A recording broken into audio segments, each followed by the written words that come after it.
Assalamualaikum warahmatullahi wabarakatuh.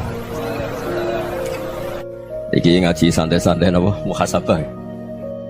Muhasabah itu kalau Kiai Jawa maknani itu ngoreksi diri sendiri. Jadi menghitung diri sendiri. Ini pas bidang yang saya tekuni tadi karena Habib Ahmad yang minta kemarin sama ibu siapa dari Indonesian Power itu. Ibu Lia, saya turutin sekaligus saya sambil belajar terus tentang muhasabah. Dalam konteks Indonesia, muhasabah itu sudah jadi perilaku ya. Karena dulu orang tua saya, guru-guru saya kalau ngandani itu, bayangkan kalau kamu jadi dia. Jadi misalnya kita mentang-mentang atasan, otoriter sama bawahan, bayangkan kalau kamu jadi yang bawahan itu kayak apa? Laukun tamakanah, kalau orang Arab bilang, bayangkan kalau kamu di posisi dia. Makanya guyonannya orang-orang Indonesia itu kan orang ngaramkan judi gitu, bareng dikasih tahu. Tapi yang menang anak jenengan, alhamdulillah. Ternyata ngaramkan itu karena ada anaknya. Kalau anaknya yang menang ya seneng. Meskipun itu guyonan, tapi saya punya padanan itu dalam kitab Hikam. Nabi Ibrahim itu Khalilur Rahman, tentu bencinya minta ampun sama yang namanya maksiat. Suatu saat beliau diterbangkan di alam malakut. Itu kalau di Hikam saya halaman 15 juga. Saya masih ingat betul. Mungkin kalau Anda beda halaman karena beda cetakan. Setelah diterbangkan di alam malakut, diperlihatkan sama Allah. Ada orang pezina, ada orang syaribul khomri, ada orang mabuk, ada orang macam-macam. Allah tanya sama Nabi Ibrahim, bagaimana pendapat kamu Ibrahim tentang mereka yang maksiat? Kata Nabi Ibrahim, ya Allah, habisi saja mereka. Mereka hidup di bumi engkau, makan rezeki engkau, kemudian mereka tidak taat sama engkau. Singkat cerita, di fase itu, saya ulang lagi, di fase itu Allah nurutin sampai sekian peristiwa, mungkin 3 atau 4. Sudah, setelah sekian tahun Nabi Ibrahim lupa peristiwa itu, kemudian beliau diminta menyembelih anaknya. Ini versi kitab Hikam. Memang versinya banyak tentang kenapa Nabi Ibrahim disuruh menyembelih anaknya. Ketika mau menyembelih anaknya, Nabi Ibrahim ragu. Huwa samratu fuadi, anak saya ini buah hati saya, kenapa engkau suruh menyembelih? Terus kata Allah, apa kamu tidak ingat ketika kamu saya angkat di alam malakut, kemudian kamu usul bunuh-bunuh, saya tidak mempertimbangkan usul Anda, tapi kenapa sekarang saya merintahkan kamu mikir gitu? Terus, ya karena ini anak saya ya Allah. Terus kata Allah, rumang samu wong sumpukon mata ini gak gawean kau sing gawe kowe enak wae usul mata ini. Sebenarnya saya yang bikin, kemudian Anda enak aja usul membunuh. Semenjak itu Nabi Ibrahim itu di eranya itu asfaqun nas, orang paling sayang sama manusia. Karena kadang kita keras itu ya kebetulan itu udah anak kita, ada keluarga kita. Cara orang Jawa itu kan gitu ya, kalau ada perempuan terus macak yang macam-macam pakai sepeda motor cowok, terus wah itu luput suwuk, semoga-moga gini. Tapi setelah dikasih tahu, niku ponakane jenengan, semoga-moga selamat. Jadi jangan-jangan kemarin ahlil ma'asi itu kebetulan itu tidak keluarga kita. Kalau keluarga kita yang pernah salah pada kita, semangat kita mintakan maaf. Jangan-jangan kita didikte hukum sosial gitu. Jadi orang yang salah, kebetulan itu orang yang menservis kita, atau keluarga kita, atau orang dekat kita. Jangan-jangan semangat kita mintakan ampun. Tapi kalau sama orang lain, kebetulan musuh kita semangatnya minta itu kena azab. Nah ini yang nggak boleh dalam Islam. Islam mengajarkan niru Rasulullah SAW, Nabi itu rahmatal lil alamin. Bahkan kemarin saya ngaji virtual sama beberapa habaib. Ada Habib Ali Al-Jufri dari Mesir, ya, ada Habib Alwi dari Kuitang, ada Habib Nabil Al-Musawa. Dari sekian habaib itu saya masih ingat diantaranya yang didawuhkan rahmatan lil alamin itu ketika Nabi adzahu qaumuh, disakiti oleh kaumnya, dan itu mereka masih kafir semua. Itu mereka dapat doanya Nabi, Allahumma hdi qaumi fa innahum la ya'lamun. Kayak apa baiknya Nabi, orang yang menyakiti, yang melukai, tapi Nabi masih berdoa, Allahumma hdi qaumi fa innahum la ya'lamun. Sayyidina Umar dapat doanya Nabi itu yakhina kana kafiran, ketika masih kafir didoakan, Allahumma aizzal Islam bi Umar. Itu ketika masih kafir. Itu pelajaran bagi kita bahwa yang sedang tidak cocok pun itu berdapat doa kita. Ya doa supaya kondisi kita baik, hari tambah baik. Karena agama ini Saya berkali-kali bilang limangka nayarjuwa hawal yawmal akhir. Agama ini diperuntukkan bagi yang selalu punya harapan pada Allah Subhanahu wa Ta'ala. Saya cerita muhasabah ini tentang hubungan kita dengan Allah. Di Indonesia itu banyak orang fasik, banyak orang nakal. Ya di mana-mana orang nakal itu ya mayoritas, wa aksaruhum fasikun. Tapi berkahnya harapan. Mungkin saya kira nakal sok benda, mungkin saya kira sholat sok ben sholat, mungkin sekarang belum sakho, belum dermawan, suatu saat dermawan. Barokahnya itu kefasikan ini dianggap sementara. Sedang fasik, sedang tidak benar. Karena kiai-kiai kita, para guru-guru kita, para habaib utamanya itu mesti bilang semoga husnul khotimah. Nah barokahnya doa itu semoga husnul khotimah itu menjadikan satu pola sosial. Yang sedang fasik ini masih diharapkan jadi lebih baik, jadi lebih. Sehingga kita tidak ngambil sikap ekstrim, yang ingin menghabisi atau ingin mengadili, tidak. Karena selalu kita punya harapan. Dan agama ini limangka nerjuwa hawal yawmal akhir. Bayangkan itu kalau yang nakal itu anak kamu. Pasti kamu gak ingin kan langsung dapat azab, dapat apa. Padahal kita semua jadi tokoh ini abul kulli, bapak dari semuanya. Sehingga ketika Rasulullah SAW jalan-jalan kemudian melihat perempuan sedang menyalakan api. Kalau apinya mati ditiup, anaknya dijauhkan. Nanti kalau sudah jauh dari api, anaknya digendong lagi. Terus kata Rasulullah, matur ke semua sahabat, ara'aitum anna hadhihi tarihatan waladaha 'alan nar. Apa kamu berpendapat bahwa perempuan ini akan melemparkan anaknya ke neraka? Tidak ya Rasulullah. Tidak akan seorang ibu melemparkan anaknya ke api. Terus kata Rasulullah, Allahu arhamu min hadhihi biwaladiha. Allah lebih rahman, lebih rahim dibanding orang tua ini kepada anaknya. Ini yang harus kita kenalkan terus, kita kampanyakan terus supaya orang hubungannya dengan Allah itu nyaman, asik. Sehingga dengan demikian selalu ada harapan bahwa yang sedang nakal ini suatu saat tobat. Kita tidak boleh menghukumi pasti begini, pasti gini, itu tidak wilayah kita.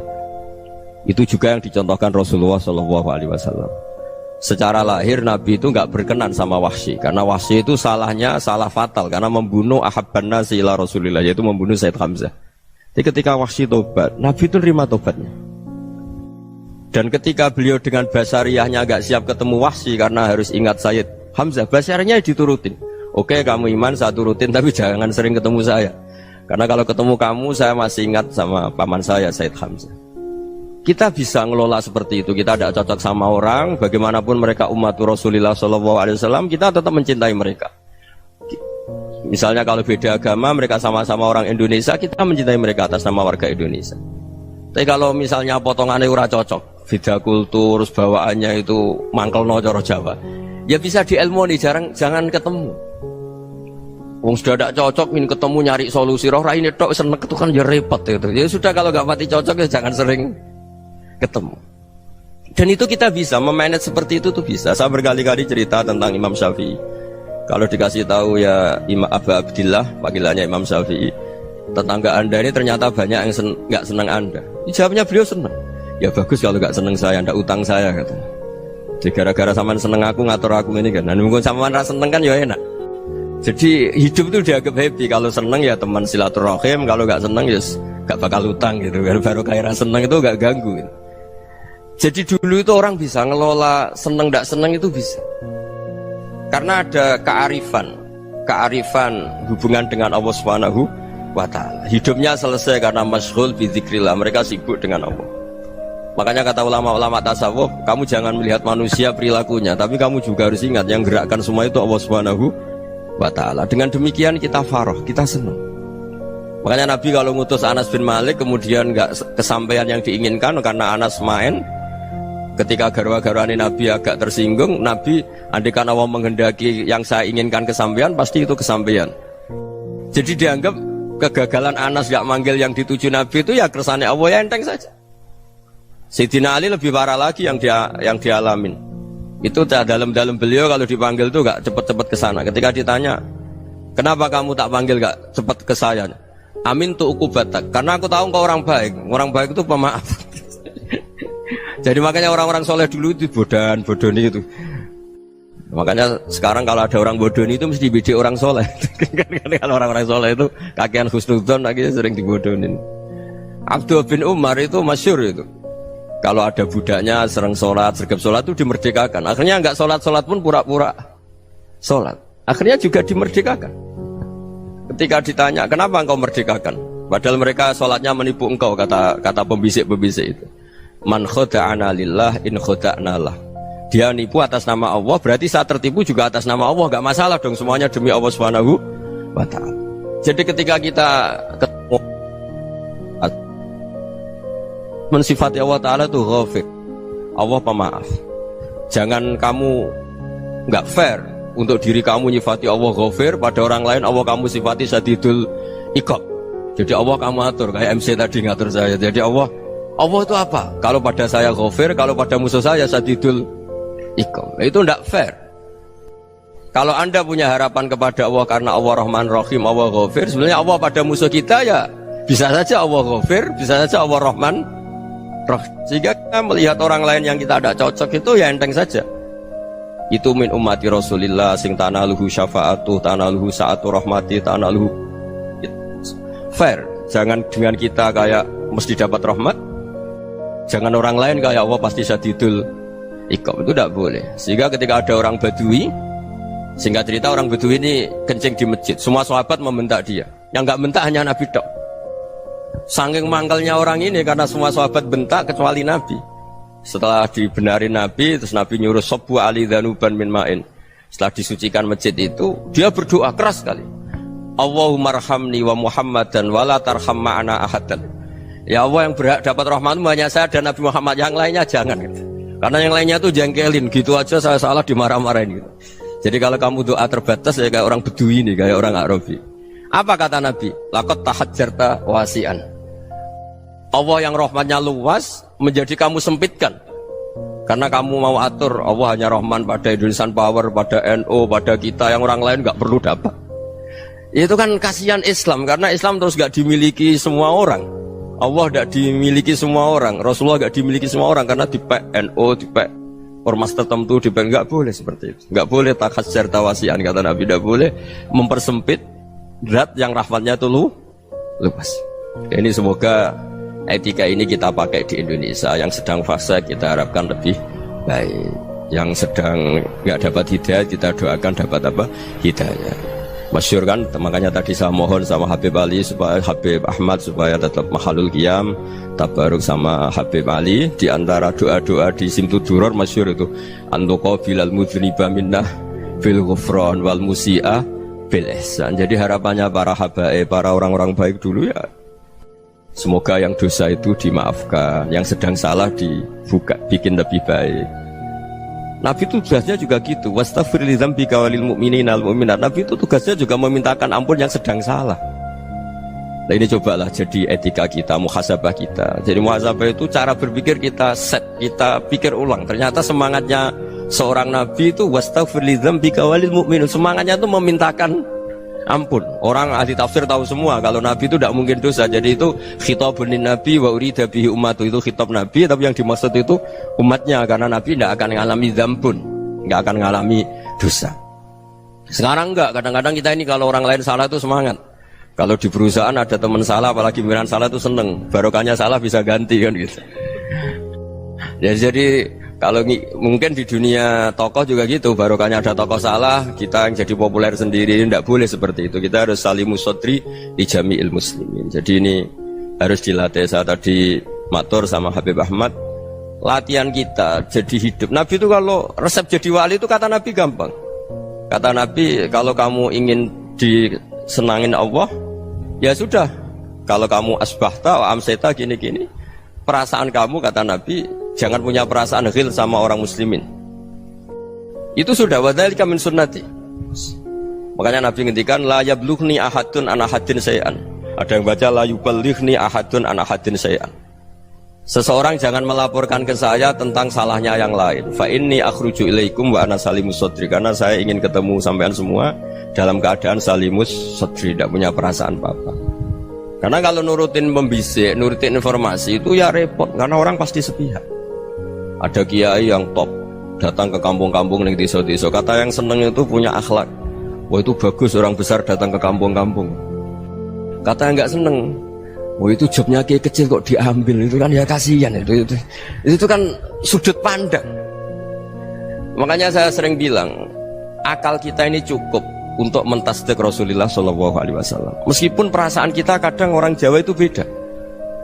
Saya berkali-kali bilang sama peneliti dari Jogja, kenapa sih Gus para nabi itu kok poligami istrinya banyak? Nabi Dawud katanya itu berapa? Nabi Sulaiman malah jumlahnya agak terbatas ini. Nabi Muhammad itu paling sedikit. Saya tanya gini, perempuan itu orang lemah, jadi kalau nolong orang satu gimana baik, kalau nolong orang dua ya lebih baik, ya sudah kira-kira seperti itu. Paling tidak akal kita masih tahu kalau orang baik itu kan mesti baik, nolong orang satu baik, nolong orang dua ya lebih baik, nolong orang tiga lebih baik. Tapi kalau kamu orang nggak baik, satu saja kamu terlantarin, kamu miskinkan, kamu ya tinggal diukur kan. Kalau orang baik nambah baik, tapi kalau orang buruk tambah buruk. Nah itu akal. Akal kita bisa menganalisis kenapa sih nikah itu ada yang poligami, ada yang enggak. Sudah ukur saja diri kamu. Misalnya kayak saya elek keriting, rabi terus, memperbanyak wong elek. Orang perilaku netok raine dadi elek kabeh gitu. Tapi nak kowe ku ganteng, alim, ganteng, sugih. Anake ganteng-ganteng, berhubung kowe saleh ahli swarga kabeh. Mertua yo bangga karena karir kamu meyakinkan. Ini mertua kamu aja gak bangga mau nambah. Ipar gak bangga, mertua gak bangga, desa kamu yang kamu wayai juga gak beda dengan Nabi ketika nikah Juwairiyah itu gak ada pernikahan sebarokah Nabi dengan Juwairiyah itu Azharu Rasulillah. Di situ habis perang banyak tawanan, gara-gara jadi besanya Nabi langsung dibebaskan semua karena Azharu Rasulillah. Sekarang besanya Kanjeng Nabi. Dulu Abu Sufyan memangkalnya bukan main sama Nabi, gara-gara putrinya dinikah terus langsung jadi. Kalau kamu kan enggak, nikah satu, nikah lagi, satu kampung musuh kamu karena istri pertama ya cemburu, yang kedua agak bangga. Wah itu selesai itu di dunia wal akhirah. Maksud saya nganalisis Islam itu harus pakai akal. Dan akal yang dipakai, ini saya bawa ke kitab Ihya, adalah pikiran-pikiran para ulama. Makanya ketika Imam Ghazali ketika ditanya fakaifa bi muslimin fasikin asawwaha fi jami'i amri, kalau kalian ketemu orang fasik, orang Islam tapi fasik, perilakunya nggak ada yang benar. Kata Imam Ghazali jawabnya lucu, aneh. Ma min muslimin illa wa islamuhu ta'ah. Tidak ada orang Islam kecuali dia mau Islam, membenarkan Allah dan Rasul itu sudah taatnya dia. Kok kamu tidak bisa melihat taatnya dia? Dia pikirannya kan ini pemabuk, ini tukang apa. Tapi kata Imam Ghazali, sebenarnya kamu masih bisa berpikir positif. Ma min muslimin illa wa islamuhu ta'ah. Tidak ada seseorang Islam ketika dia milih Islam itu pasti ada taatnya, yaitu tasdik pada Allah dan tasdik kepada Rasulullah Shallallahu Alaihi Wasallam. Jadi dengan pola seperti itu, maka di antara guru-guru kita yang modern ya di era Mbah Maimun, di sini ada Habib Ahmad, Habib Salim, syair yang sering dibaca beliau adalah ada orang munajat sama Allah. Ini cerita munajat. Itu orang itu ngendikan gini, ana muznibun, ana mukhtiun, ana asi, huwa rahimun, huwa ghafirun, huwa afi. Ya Allah, saya mukhti, saya orang yang salah. Ana muslim, saya orang yang dosa. Ana asin, saya sering maksiat. Tapi engkau ya Allah, engkau ghafir, pemaaf. Engkau rahim, maha pengasih. Engkau afin, yang mudah memaafkan. Kata orang ini, ya agak kurang ajar, tapi saking senengnya sama Allah. Qobal tuhunna salasatan bisalasat. Ya gini saja ya Allah, sifat engkau diadu dengan sifat saya. Engkau Tuhan, Gusti, nggak boleh kalah katanya. Terus wasatah liban ausofu ausofi, dan kau pasti pemenangnya gitu. Jadi ada orang rayu Allah dengan cara seperti itu ya ada ya. Saya ini manusia, salah saya banyak. Engkau ampunannya banyak. Engkau Tuhan, Gusti, nggak boleh ampunan Anda, ampunan engkau kalah dengan salah saya. Nggak boleh Tuhan kok kalah. Jadi untuk supaya orang punya harapan gitu. Banyak juga wali-wali yang jadab ketika datang ke makam Rasulullah SAW. Itu kalau dongo ya agak kacau sebetulnya, cara syariat agak kacau. Ya Allah, engkau punya dua pilihan. Jika engkau menjadikan saya soleh, surah habibu, yang senang kekasihmu, yaitu Rasulullah SAW. Tapi jika engkau menjadikan saya fasik, surah aduuk, yang senang itu setan. Monggo jenengan mau menyenangkan kekasih jenengan, mau menyenangkan musuh jenengan, monggo jenengan bebas kok memilih. Nah, mestinya Allah ya senang menyenangkan kekasihnya. Jadi ya, intinya Allah dipaksa untuk menjadikan dia orang soleh gitu. Jadi kayak kemarin itu Pak Gus siapa yang kesini itu kuliah ke sini itu sama Habib Ahmad. Saya pertama nggak mau, lama-lama Habib Ahmad. Ini gimana Gus? Orang taunya saya dekat jenengan, kalau nggak kasil saya waduh. Ini kayak doanya wali yang tadi. Nggak punya pilihan, nggak ada pilihan ini. Jadi saya mohon muhasabah itu dimulai cara berpikir. Makanya di sini sebetulnya tag ini supaya dapat barokahnya Ihya. Ini kitab yang disenangi para habaib, para ulama. Sebetulnya tag di muhasabah itu redaksinya gini ya, yang lengkap. Hasibu anfusakum qabla an tuhasabu wa zinuha qabla an tuzanu wa tahayya'u lil ardil akbar. Jadi ada kata wazinu, jadi ukur. Perilaku Anda ini diukur, ditakar. Misalnya kita sebagai suami kan ya punya hal-hal yang kita tidak ideal. Corong Jawa mesti pesek, cara rezeki ya pas-pasan. Dan kita juga kalau makanya agak boleh tanya istri begini, apa saat cinta pertama Anda? Pasti Anda kecewa. Orang jadi istri hanya korban terakhir itu. Sudah. Karena orang kalau ngelamar kemana-mana gak jadi, yang jadi istri itu pasti korban terakhir itu. Jarang istri pilihan pertama, jarang. Ayo semua yang nikah. Rata-rata itu pilihan Anda pertama Pak, dari sekian ditolak di mana-mana terus. Ya perempuan terakhir. Kamu juga korban terakhir. Itu wali-wali dulu kalau ngandani kita itu sederhana. Antal ini masyhur diceritakan Habib Zain bin Semit dalam kitab Al-Manhajus Sawi. Anta lam tajid min nafsika kullama turid. Fa kaifa turidu min ghairika kullama turid. Kamu yang ingin ideal saja, kamu tidak menemukan pada diri kamu untuk menjadi ideal. Kamu kan ingin ganteng, ingin punya uang banyak, ingin perilaku Anda sempurna. Anda saja yang punya keinginan tidak bisa mewujudkan keinginan Anda sendiri. Fa kaifa turidu min ghairika ma turid. Jadi anta lam tajid min nafsika kullama turid. Fa kaifa turidu min ghairika kullama turid. Kamu yang punya keinginan saja. Misalnya saya ingin punya uang banyak, perilaku saya selalu benar, gak pernah salah.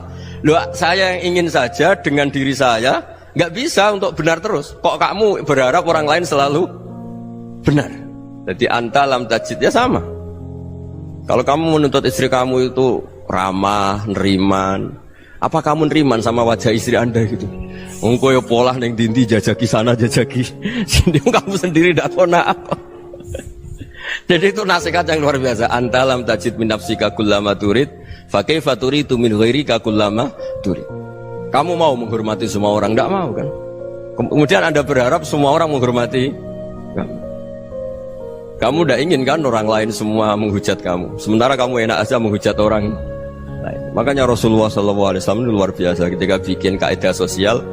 Apa la yu'minu ahadukum hatta yuhibba li akhihi ma yuhibbu li nafsihi. Jadi kalau ukuran iman itu sederhana. Kalau sesuatu itu baik, nyaman bagi Anda ya bayangkan itu pada teman Anda. Misalnya Anda bangun tidur sudah acak-acakan, gak punya uang, utang jatuh tempo, kan gak ingin ketemu orang. Ya kamu jangan bertamu ke jenis ini, karena kalau dengan kamu yang alami juga gak siap ketemu orang. Makanya ada Habib Alim itu dilapuri sama seseorang. Beb, dulu teman saya itu ketika saya kaya itu sering main ke saya. Setelah saya miskin, mereka tidak main ke saya. Kata Habib itu bagus, sunnah Allah begitu itu bagus. Coba kalau kamu dulu kaya, teman kamu main kan kamu gaya, di rumah ada makanan, bisa hormat tamu. Setelah kamu miskin jadi buruh manol di pasar atau buruh bikin boto, teman kamu datang, malu enggak kamu? Mendingan enggak datang gitu. Akhirnya baru, oh ya alhamdulillah kalau gitu. Loh iya kan dulu teman kita datang, kita ada Alphard, istri cantik, rumah bagus. Lah kita miskin, buruhnya orang pas dibentak-bentak, teman kamu udah datang. Milih datang kamu enggak kalau setelah kamu jatuh? Enggak kan? Jadi barokahnya ilmu itu terus. Ya, tapi kadang-kadang orang tuh, wah setelah saya miskin teman-teman enggak kasih ke sini. Ya kalau kamu sudah jatuh, teman-teman kamu ke situ jadi tontonan. Ya mulai sekarang cara berpikir itu dirubah. Dulu yang namanya kiai itu kalau diundang orang itu ya agak-agak senang. Semenjak saya itu agak rubah. Ngundang kiai, ngatur kiai itu tak haram-haramkan ya ada lumayan lah, sekarang itu sudah mulai agak beretika. Dulu itu ngundang tuh tanggalnya ditentukan, jamnya ditentukan, enggak mikir apa kiai saat itu nganggur, enggak. Punya wadifah, enggak. Dia milih tanggal yang dia nganggur, enggak mikir pas itu kiainya nganggur apa, enggak. Ya saya hanya cerita aja, kamu tersinggung ya monggo, boten nggih monggo itu kan. Jadi saya mohonlah supaya tadi saya juga matur ke Habib Ahmad. Jadi untuk orang merasa ikut sunnah Rasul itu gampang sekali kata Sayyid Muhammad. Dulu Nabi berpakaian ala daerahnya. Kalau mikot ya pakai mikotu baladi. Karena Nabi orang Madinah dan beliau berdomisili di Madinah, ya misalnya mikotnya dari Bir Ali misalnya. Tapi kalau Anda orang kawasan Tanim mau umrah ya dari Tanim. Misalnya kawasan Jirona ya dari Jirona. Artinya apa? Kamu ngambil mikot karena Nabi mikot misalnya dari Bir Ali, bukan berarti kamu harus seperti Nabi di Bir Ali, kamu orang Mekah, misalnya kamu orang Tanim, orang ya harus dari mikot itu apa? Baladi. Sama, makanya di fikih-fikih itu kalau teknik anak, Nabi orang Arab, halawiyatnya kurma ya kurma. Kalau orang Jawa sedegan, semua podo-podo. Ya podo-podo manis. Jadi ini tabaruk sama Sayyid Muhammad, ini ada murid beliau Habib Ahmad, saya baca supaya orang itu merasa ikut Nabi itu gampang sekali. Ini saya baca ya di halaman tadi disaksikan Habib Ahmad 433 di kitab apa begini? Manhajus Salaf fi Fahmin Nusus. Itu kata Sayyid Muhammad, wa kanat sunnatu Rasulillah annahu yat'amu ma yajiduhu fi ardi wa yalbasu ma yajidu wa yarkabu ma yajidu mimma abahu Allah taala. Faman istamala ma yajidu fi ardi fa huwa al-muttabi' lis-sunnah. Kama annahu hajjal baita min madinati. Faman hajjal baita min madinati nafsihi fa huwa al-muttabi' lis-sunnah. Wa illam takun hadhil madinatu tilka. Jadi intinya misalnya Nabi dulu itu ngasih sedekah kepada fakir miskin ya pakai dinar, dirham. Ya kalau orang misalnya sedekah pakai rupiah ya sudah ikut sunnah Nabi. Jangan lu Nabi pakai dinar loh, kamu kok pakai rupiah. Dulu dinarnya Nabi udah ada tulisannya Bank Indonesia, kamu ada tulisannya Bank. Ya tidak ada seperti itu. Ya jadi misalnya Nabi sedekah pakai tamar atau pakai al-aqid, ya kita pakai beras, pakai apa. Supaya orang tuh bahwa Rasulullah itu milik kafatal linnas, milik semuanya. Sehingga merasa ikut sunnah Nabi itu ya semuanya. Makanya dulu Mbah Mun kalau motivasi saya supaya bombong, kalau orang Jawa bilang bombong. Wong Jawa mesti ono wong alim. Beliau menyontohkan Mas itu Mbah Fadol, Senori, Mbah Ihsan Jambes. Itu bisa ngarang-ngarang kitab luar biasa. Padahal beliau bukan orang Arab. Imam Sibawa itu orang Persia, Imam Ghazali orang Tus itu juga ikut Persia. Kata Mbah Mun, wong sing ora Arab lah mesti untuk jatah alim kata beliau. Karena Nabi itu diutus kafatal linnas. Nanti kalau orang yang alim itu Arab tok, berarti tidak ada perwakilan dari Afrika, dari Asia Tenggara, dari mana-mana. Makanya karena Nabi statusnya itu kafatal linnas. Jadi kita harus bangga sebagai Muslim, sebagai orang Indonesia karena misalnya Wali Kutub. Dulu terkenalnya hanya ada di Yaman, di mana. Ternyata pernah ada juga di Indonesia dan seperti Habib Abu Bakar Segaf Gresik. Jadi ya artinya kan tetap orang Indonesia meskipun beliau zuriyah Rasul kan ya sudah orang apa? Orang Indonesia. Zuriyahnya Habib Ali Simtuduror sekarang di Solo. Jadi Indonesia juga dapat alawin banyak dari Sadatin al-Alawin juga banyak. Jadi saya mohon barokahnya ngaji seperti ini. Melihat orang lain tuh gampang, bayangkan tuh kalau anak kamu. Makanya Nabi nanti kalau nggak percaya lihat di Hikam nomor 15 di kitab saya itu. Di situ dijelaskan oleh Hikam, jangan-jangan semangat Anda pada orang yang maksiat, pada orang yang keliru supaya dihukum itu karena kebetulan itu udah anak Anda, itu udah keluarga Anda. Coba kalau itu keluarga Anda. Makanya kalau saya guyonan di Jogja itu ada pembantu mecahkan piring terus dimarahi majikannya, saya mesti guyon gitu. Pasti itu pembantunya tidak cantik. Kok bisa Gus? Andai kan cantik dan kamu senang mecahno piring satu, piring 1000 ora iso ngamuk kowe. Ternyata ngamuknya itu karena mecahkan piring apa karena plus tidak cantik? Coba jawab para lelaki ini. Kamu marah sama orang maksiat tuh karena maksiat karena plus itu udah anak Anda. Bayangkan kalau itu anak Anda. Itu hebatnya Rasulullah SAW.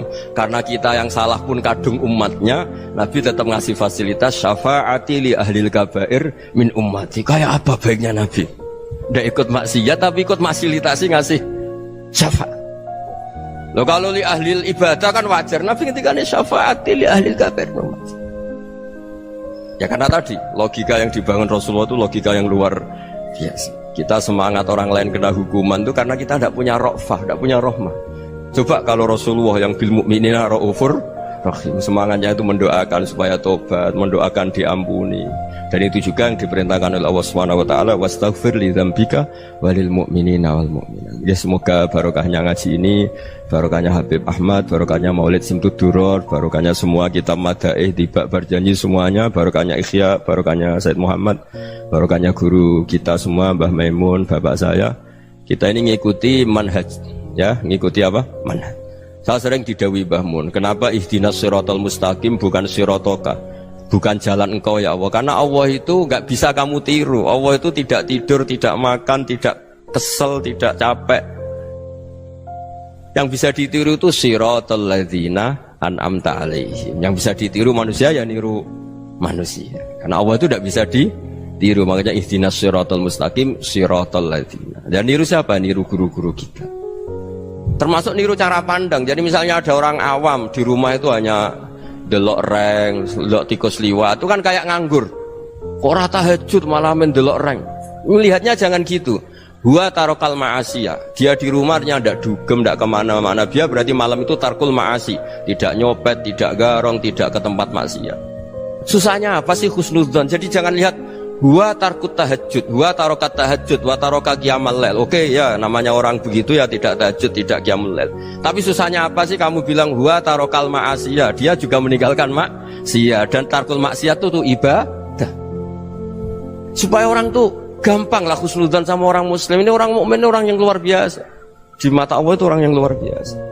Kayak tadi Imam Ghazali, kalau saya ketemu orang muslim kemudian dia tidak pernah baik, gimana? Kata Imam Ghazali, ma min muslimin illa wa islamuhu ta'ah. Tidak ada orang Islam ketika dia mentasdihkan Allah dan Rasulullah, berarti dia juga punya taat. Ya ini latihan saja, sing iso nglakoni Habib Ahmad kula namung cerita mawon. Kula cerita secara akademik, saya punya kitab, saya baca, dan alhamdulillah kita paham barokahnya para guru, dan supaya terbiasalah. Sebaik-baiknya ibadah husnudzonni billah wa husnudzonni bil mu'minin. Soal tidak cocok ya diilmoni tadi ya, namanya nggak cocok ya jangan sering ketemu. Seperti Rasulullah SAW, beliau karena sangat mencintai Said Hamzah, ketemu orang yang pernah begitu sama Said Hamzah ya beliau secara basyariah tidak siap.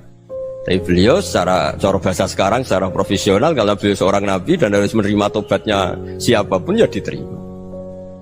Saya meskipun dengan AB gak cocok karena dia begini-begini sama saya, tapi saya ingat dia sholat, dia baca sholawat, dia mencintai Rasulullah, ya kita hormat. Ya soal gak cocok ya di manage tadi ya, zuruhiban tasdid huban. Kalau gak pati cocok ya jangan sering ketemu, bawaannya enak nanti. jadi ya semuanya itu diilmoni lah. Makanya ngendikane Ma'ruf Al-Qurhi ada yang baca Al-Kharqi, mangqala fil yaumi salasa marrat wa marham ummata Muhammad kutiba minal abdal. Karena semangat mencintai siapapun satu hari sering baca marham ummata Muhammad wa ma asli ummata Muhammad wa ma tajawaz an ummati Muhammad, itu mesti kutiba minal abdal. Dia pasti termasuk wali abdal. Maksudnya semangat mencintai ya dilatih lah. Misalnya Indonesia Power atau PLN, andai kan tidak ada PLN itu kayak apa? Orang nggak bisa ngaji, tidak bisa aktivitas. Ya barokahnya ada PLN, barokahnya jasanya. Kita sadar, tidak semua kebaikan kita ini memenuhi keinginan orang banyak. Gitu. Orang banyak ingin listrik, ingin saluran apa, dan itu kadang yang mewujudkan orang lain atau kelompok lain. Ya karena itu manfaat ke orang lain ya kita doakan. Karena khairunas anfa'uhum linnas. Sehingga kita terbiasalah ngakui orang lain. Seperti semangatnya Rasulullah SAW, semuanya itu didoakan, semuanya diinginkan kebaikannya. Bahkan Nabi gak putus asa sampai di akhirat. Ketika Nabi lain sudah putus asa karena sudah akhirat, sampai dimintai syafaat semuanya bilang nafsi, nafsi. Karena merasa semuanya gak punya nyali di depan Allah. Karena ini sudah akhirat, sudah finish. Tapi apa Rasulullah? Analah. Ya udah, saya sanggup mensyafaati kalian. Terus kata Nabi, fa'atiyal arsya. Saya mendatangi aras fa'akhirru lahu sajidan, saya sujud wa ahmaduhu bima hamida 'allamaniha rabbi. Kemudian saya tetap muji Allah dengan pujian yang terus menerus. Padahal sudah di akhirat, sudah finish. Nabi dimintai syafaat masih sanggup karena Nabi tahu akhirat tidak bisa mendikte Allah, tidak bisa Allah terus bilang, "Ya Allah ini akhirat loh, engkau sudah tidak boleh mensyafaat." Tidak bisa. Allah tidak bisa diganggu akhirat. Allah tidak boleh dibatalkan rahmannya oleh akhirat. Allah tetap Rahman Rahim abadal abad. Dan Nabi tahu itu. Makanya kata para ulama, fa Muhammadun ahmadu min ghairihi. Jadi Nabi Muhammad namanya dua yang terkenal. Sebenarnya banyak yang terkenal dua, Muhammad sama Ahmad. Ketika Nabi punya nyali memuji Allah di akhir akhirat atau sudah di akhirat itu fa Muhammadun ahmadu min ghairi. Ketika nabi lain sudah tidak punya nyali muji Allah karena sudah akhirat, Nabi Muhammad tetap berani muji Allah di saat seperti itu. Makanya ahmadu di situ kata ulama itu af'al tafdil, fa Muhammadun ahmadu min ghairi. Kanjeng Nabi lebih memuji Allah di saat yang nabi lain sudah tidak punya nyali untuk muji Allah di saat itu. Makanya kata Nabi fa akhiru lahu sajidan wa ahmaduhu bimahamida allamaniha rabbi. Akhirnya setelah lama gitu terus Allah ngendikan ya Muhammad irfa' ra'sak wasal tu'tah wasfa' tusyaffa. Sudah Muhammad, angkat kepala kamu minta apa saya turutin, dan kalau kamu ingin mensyafaati umatmu saya beri hak apa? Syafaat. Nah, semoga semangat itu juga menjadikan kita munajat bahwa rahmat Allah tidak terbatas, harapan juga tidak terbatas. Mungkin yang sedang nakal ya kita katakan sedang, jangan terus kamu pastikan wah ini mesti suul khotimah, mesti tidak orang baik. Tidak, agama ini liman kana yarjuha wal yaumal akhir, selalu bagi yang punya harapan. Ya, mugi-mugi dapat barokah semua. Mantu dengan kata wassalamualaikum warahmatullahi wabarakatuh.